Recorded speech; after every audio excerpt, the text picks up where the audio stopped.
If you're a Christian, you've probably asked yourself the question, should I be supporting Israel, or should Christians in general be supporting Israel? And so this has been a topic of division lately. And so I'm going to be doing the best that I can to kind of explain some biblical concepts to you that are sprinkled throughout the Old Testament and even in the New. And they are some pretty important things to understand for tackling this kind of problem. And so hopefully this will help. But starting back in Genesis chapter 12, we have the Abrahamic covenant where God says, I will make you a great nation. I will bless you and I will make your name great and you shall be a blessing. But then in verse 3, he says, I will bless those who bless you and I will curse him who curses you. And in you all the families of the earth shall be blessed. And so in verse 3, you have the Jewish people being in one category and you have the Gentiles being in another category. Because the only people who could bless them in a sense were the Gentiles, and the only people who could curse them were Gentiles as well. And so if the Gentiles decided to bless Abraham and his family, then they would be blessed. And if the Gentiles decided to curse them, then they also would be cursed as well. And so you have the divisions right here between the Gentiles and the Jewish people all the way back in Genesis chapter 12.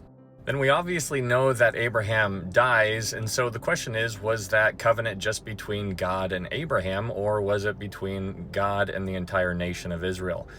Well, in Genesis chapter 26, we see that the Abrahamic covenant was given down to Abraham's son, his only son, which was Isaac. And so we see that covenant, the Abrahamic covenant, reiterated, and it was given to his son Isaac in verse 3, where he says to Isaac, he says, I will perform the oath which I swore to Abraham, your father. And so this isn't just a covenant just given to Abraham, but now it's given to Isaac as well. But then Isaac passes away, and so the question remains, does the Abrahamic covenant just apply to Abraham and Isaac, or does it go have a further reach out into the future? Well, in Genesis chapter 28, the covenant is given to Jacob, which was Abraham, Isaac, and Abraham, Isaac, and Jacob. But God says to Jacob, he says, I am the Lord God of Abraham, your father, and the God of Isaac. The land on which you lie, I give to you and your descendants. And so this covenant is encapsulating not just Abraham, not just Isaac, not just Jacob, it's also including his descendants. And so you have to ask the question, and here's where it gets kind of murky in our world today, because there's a lot of people in our world today who say that the church is spiritual Israel. But I am not a descendant of Abraham, Isaac, of Jacob physically. And so they'll say they'll try to spiritualize it, and they'll say that the church is called the spiritual Israel and that God fulfilled the promises that he made back to Abraham, Isaac, and Jacob.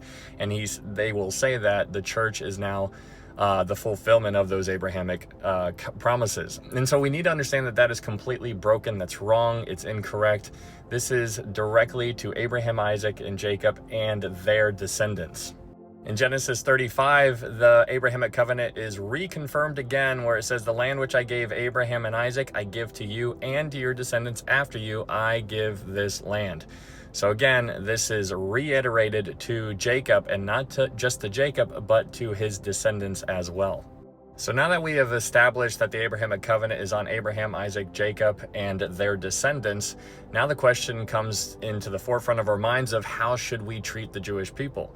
Well, let's pay attention to some patterns that are in the Old Testament, specifically in Genesis, and you'll be able to kind of see a pattern. And once you see the pattern, you'll know that patterns in the Bible are very, very significant. And so the first one I want you to pay attention to is in Genesis chapter 20, where Abimelech ends up taking Sarah as his wife, and then God shows up to Abimelech in a dream and says, you better give that woman back to Abraham, because if you don't, you will lose your life. And so Abimelech has an option. He either can listen to God or he can not listen to God. And what he ends up doing is he ends up listening to God. He gives Sarah back to Abraham, and after he listens to God, he is essentially blessing Abraham by giving Sarah back to Abraham. That is Abimelech blessing Abraham, which goes back to the Abrahamic covenant, where I will bless those who bless you and I will curse those who curse you. And so when you see what happens after Abimelech decides to bless Abraham, you will see what happens. So here he restores Sarah to Abraham, and then after he restores Sarah, he tells Abraham that you can dwell where it pleases you. And then down here it says, so Abraham prayed to God, and God healed Abimelech, his wife and his female servants. Then they bore children, for the Lord had closed up all the wombs of the household of Abimelech because of Sarah. And so we get to see the outworking of the blessing aspect and the cursing aspect of the Abrahamic covenant in a very real, tangible kind of way.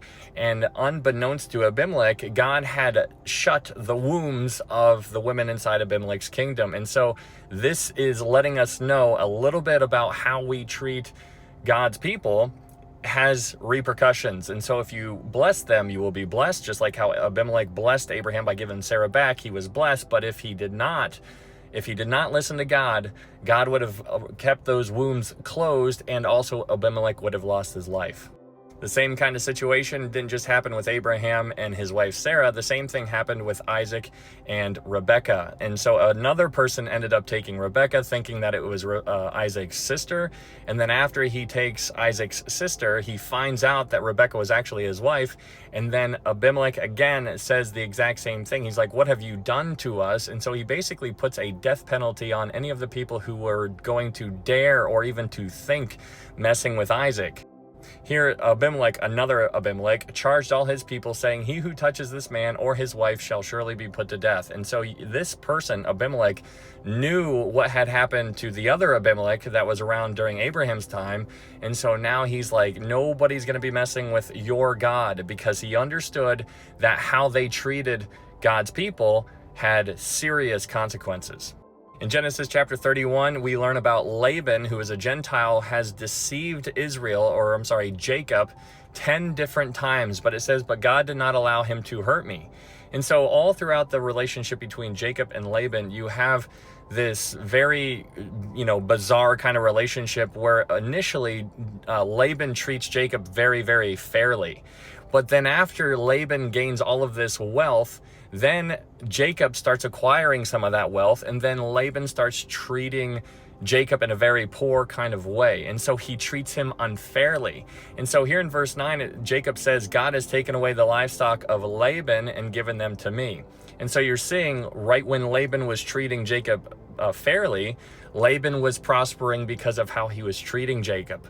But right when Laban started changing his mind and treating Jacob unfairly, then God took away the goats and the sheep and all that kind of stuff, and he gave the livestock to Jacob. So you're seeing a pattern on how people treat God's people has consequences. You can either fall under the blessing aspect or the blessing aspect or the cursing aspect of this covenant. In Genesis 37, you have Joseph being treated unfairly by his brothers. His brothers threw him into a pit, and then after they threw him into a pit, they recognized their offense a couple chapters later, and they knew that what was happening to them was because of how they treated their own. And so there are consequences, even with inside the family. If they're treating each other unfairly or poorly, then there's going to be consequences for that. But if they are treating each other correctly, then there's going to be a blessing aspect attached to that. Here you see the brothers acknowledging their offense of their treatment towards Joseph. In this entire chapter, Joseph is a picture of Jesus. In Genesis chapter 39, the Lord ends up blessing the Egyptian's house for Joseph's sake. And this again is the outworking of the Abrahamic covenant, because an Egyptian, a Gentile, is being blessed for Joseph's sake. He's not being blessed because he was a good person, that he was doing a whole bunch of good things. He was being blessed specifically for how he was treating Joseph. And we understand that there's a stark comparison, because if you go to the book of Exodus, another Egyptian treats the Jewish people very, very cruelly, and you see what happens to them. They get completely wrecked with all of the plagues and stuff that God unleashed on them. And it's all because of how they were treating God's people. In Joel chapter 3, you have God saying that in those days and at that time, meaning sometime in the future, he's going to gather all the nations, all the Gentiles.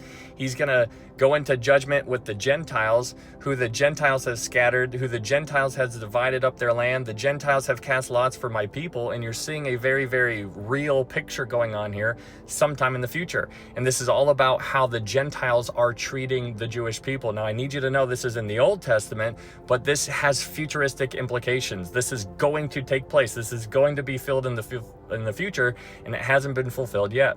This is directly connected to the sheep and goat judgments, where all the nations, all the Gentiles are going to appear. The sheep and the goats, these are the nations, the sheep and the goats. The sheep are the ones who put their faith in Jesus during the tribulation. The goats are the ones who end up getting the mark of the beast during the tribulation. And they are all going to be judged based upon how they treat my brethren, which are the Jewish people. So how we treat the Jewish people matters.